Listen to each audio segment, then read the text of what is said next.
Hindi kasi magsasalita. So yung Pasko. Ano? Ayan, ito. So yung Pasko nun, tambay, ayan, walang ano. Ayan. Ayan. Tambay lang, tapos ayan, yung for those who don't know me before, I was involved in a multi-million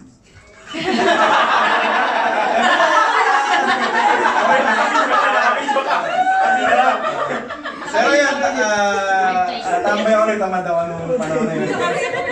Pas naman eh, pas. Nagkakantante lang, nagkakantante lang.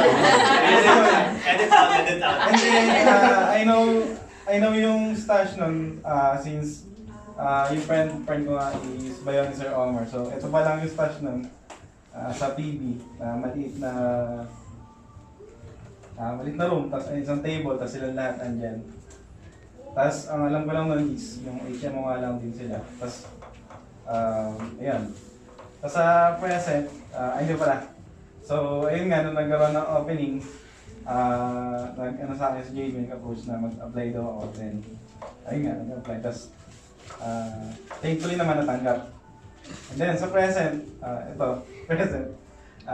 Ayun, nagkatrabaho, na-afford mag-condo. So, this is sa Cityland, yung present. Iba. Tapos ito yung stash, yung makina. From co-working space, may sarili ng office, ito yung stash, tapos dami ng employee, tatlo na table.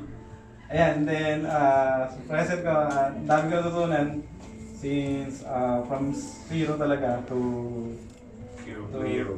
Yeah, zero to hero. Ayan. Pero I still need to learn more. Ayan. So, ayan nga. Tapos yung na-envision computer is ito. May kopyahan nata tayo.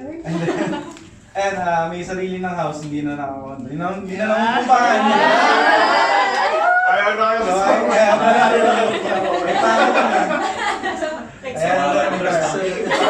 and then si Stash, from this small room, nagkaroon ng sariling office. And then, sariling building na tinitingala or inaanan ng mga Filipino peoples.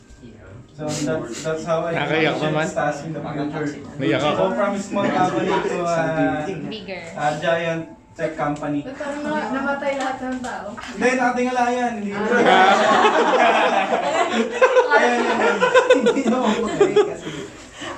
Ayun lang. Sa ano. Matay lahat ng tao, marami. I know, Daming pinatay. sa team natin na to, sa core na to, kaya nating ma-reach tong, ano na to, itong status sa tech world. Ayan. Yun lang. Normal people.